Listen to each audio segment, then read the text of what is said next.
Villars, qu'est-ce qui vous a ouvert les yeux à l'art? En fait, je crois que ça s'est fait en 3 étapes.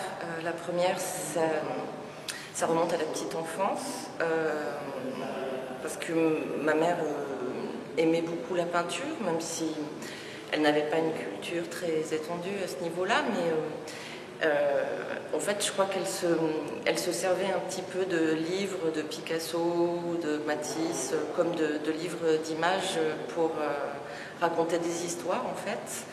Et puis surtout, il y a eu un moment où elle m'a mis une boîte de peinture entre les mains, et je me souviens vraiment d'une espèce d'explosion,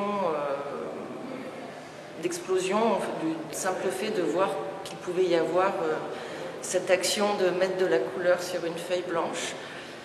Ensuite, j'ai toujours gardé donc ce goût du dessin et de la peinture étant enfant, adolescente, mais il y a eu deux moments vraiment déterminants qui ont été le premier, une visite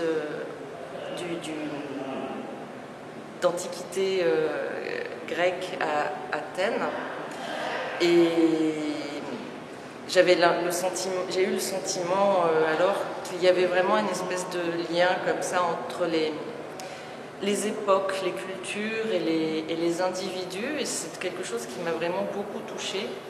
Et le troisième moment déterminant, en fait, ça a été la visite d'une exposition à la Villa Arson à Nice, alors que je n'y étais pas encore étudiante. Et la Villa Arson, c'est aussi un centre d'art.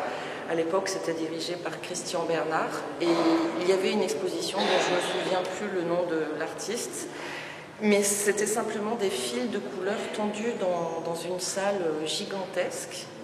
Et j'ai trouvé assez incroyable que des gens puissent consacrer leur vie à faire des choses comme ça, ou à les montrer.